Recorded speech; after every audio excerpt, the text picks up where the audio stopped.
Jan, Iya, Kak. bahasa Inggrisnya datang apa? Kam. Ini apa? Mi. Kami. Berbuka puasanya. Mantap gimana? Pokoknya mantap. Cuman segitu doang tepuk tangannya. Halo Tribuners, kali ini kita mau ngobrol sama Edozel, seorang konten kreator lawas di YouTube.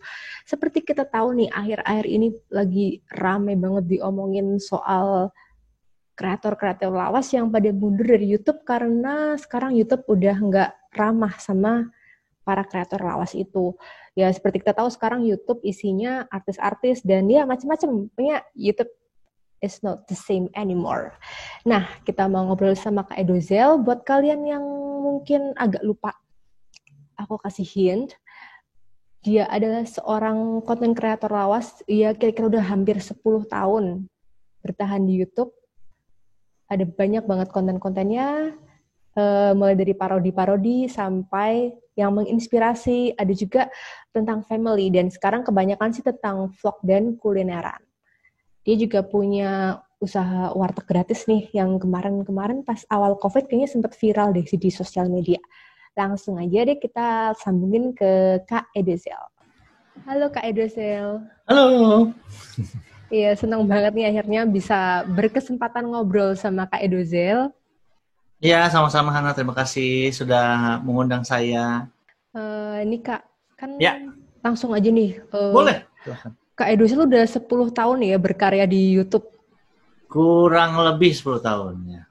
Itu bukan waktu yang lama, bukan waktu yang sedikit.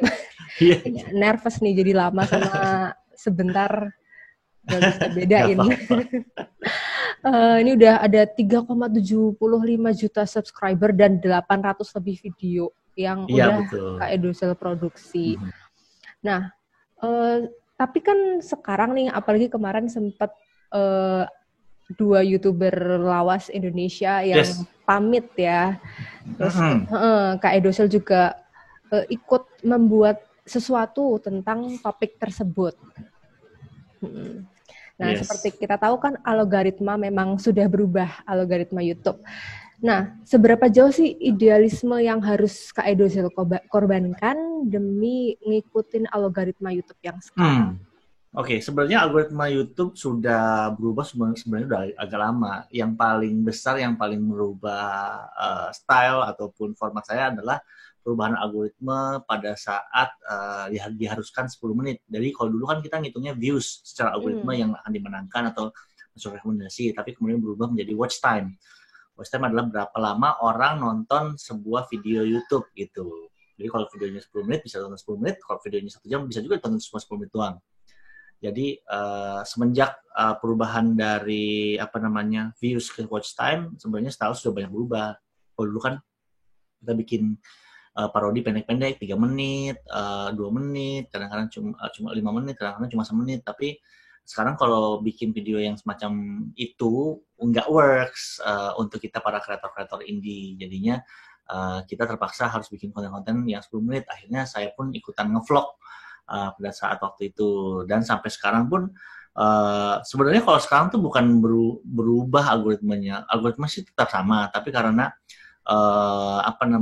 karena memang teman-teman industri besar masuk, kemudian mereka punya kapital yang lebih besar, punya kemampuan produksi lebih besar, akhirnya mereka bisa terus-menerus membuat video sehingga kita yang kreator-kreator yang indie jadi ketutupan lah sama mereka gitu. Oke. Terus Kak, apa sih perubahan yang Kak Edo sendiri lakuin buat konten-konten Kakak supaya bisa masuk itu selain ngevlog? Sebenarnya selain vlog ya semua konsep kita jadi perpanjang. Kalau dulu kan kita konten masak 3 menit, 4 menit selesai. Kalau sekarang ya kita jadiin kayak 3 video jadi 1 gitu. Jadinya durasinya jauh lebih panjang. Sebenarnya masalah di durasi aja sih karena kebutuhan watch time dari YouTube.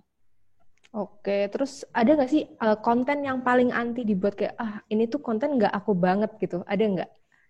Banyak sih. Kemarin pun sebenarnya video yang tidak suka saya buat gitu. Konten-konten klarifikasi, cuma ngobrol, ngeresponin sebuah drama, ngeresponin sebuah hal-hal karena saya pribadi tidak memakai YouTube untuk apa ya, untuk berpendapat, untuk beropini atau berpendapat tentang sesuatu hal, karena saya tahu kalau kita melontarkan pendapat di internet tuh bahaya. Nomor satu adalah semua orang punya pendapat yang berbeda. Cuma kalau di internet tuh banyak orang yang tidak bisa menerima hal itu, belum terbiasa untuk menerima kalau ada orang yang berpendapat berbeda. Contohnya ya apa namanya, macam-macam lah, dari soal politik, kemudian dari soal apa namanya, pilihan agama pun banyak yang di internet tuh belum bisa menerima kalau lu tuh berbeda sama gue. Jadi semuanya maunya seragam aja gitu. Jadinya kalau saya sebenarnya paling anti untuk beropini, termasuk opini tentang kondisi YouTube sekarang gitu, YouTube Indonesia sekarang. Oke. Tapi nih BTW yang video klarifikasi kemarin yang isinya opini sebenarnya lumayan membuka bukan mindset sih, kayak insight kita terhadap YouTube yang sekarang ini, karena memang beberapa orang yang tidak berkecimpung di sana nggak sadar kalau algoritmanya sudah berubah. Yes. Dan jujur aku juga baru sadar kalau ada yang namanya sistem membership. Iya, itu memang baru dan kita yang pertama. Oh, tahun berapa itu, Kak? Ini baru saya yang pertama di Indonesia. Memang baru masuk Indonesia 2 minggu lalu, dan yang pertama mengimplementasikannya ya saya. Itu karena saya juga melihat memang ini salah satu cara supaya kreator-kreator indie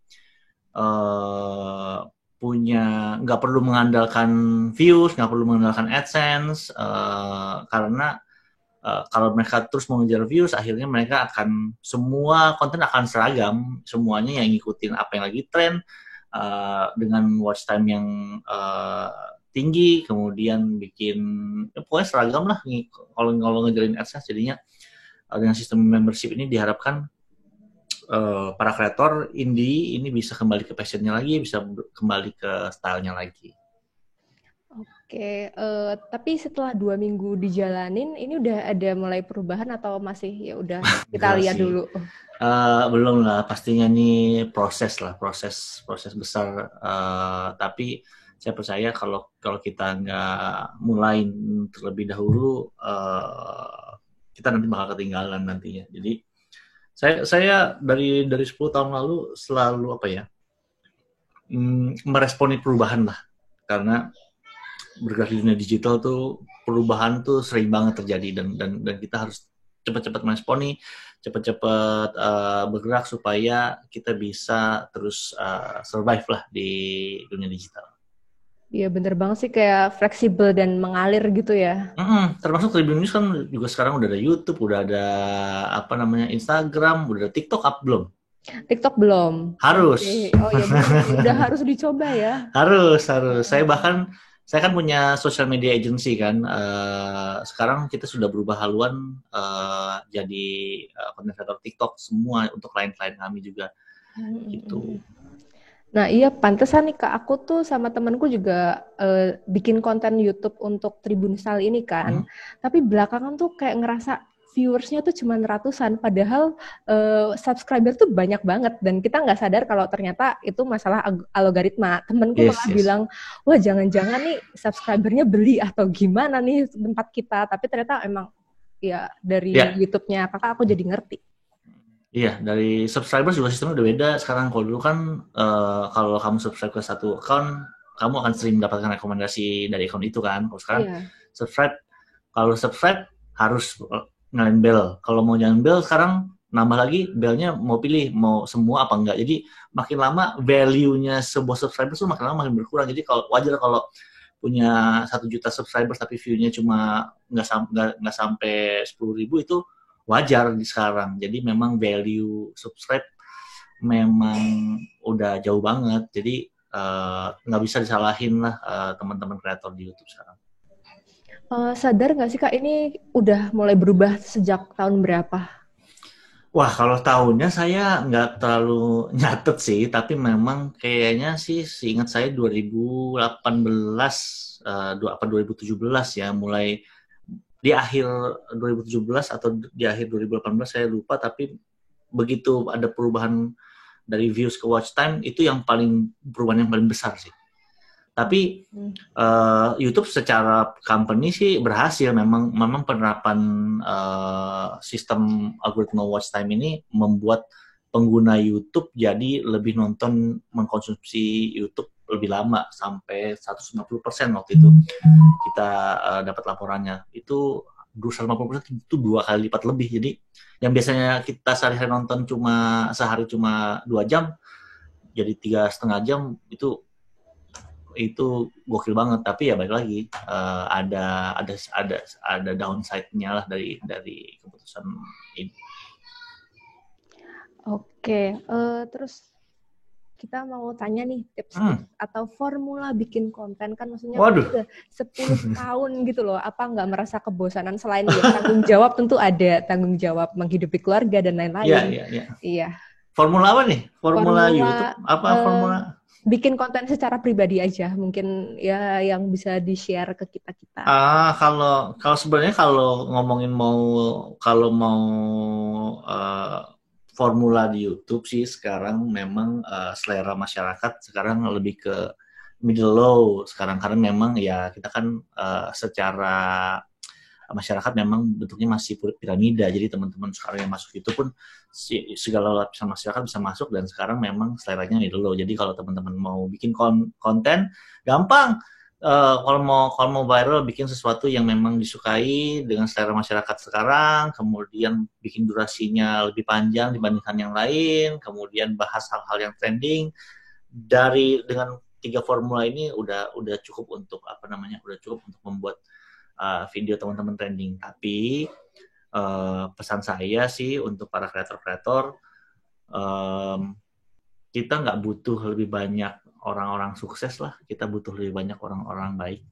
Nah itu tadi guys, kita udah ngobrol panjang lebar sama Kak Edozel. Semoga insight-nya bermanfaat buat kita, buat teman-teman kreator yang lagi maju mundur, aduh aku mau bertahan gaya di YouTube, atau aku mau ikut pindah ke platform lain. Ya mungkin setelah mendengar obrolan sama Kak Edozel tadi jadi punya insight. Terima kasih sudah menonton video ini. Jangan lupa klik like, subscribe, komen, dan klik notification-nya. Sampai jumpa di video selanjutnya. Bye. Terima kasih sudah nonton. Jangan lupa like, subscribe, dan share ya.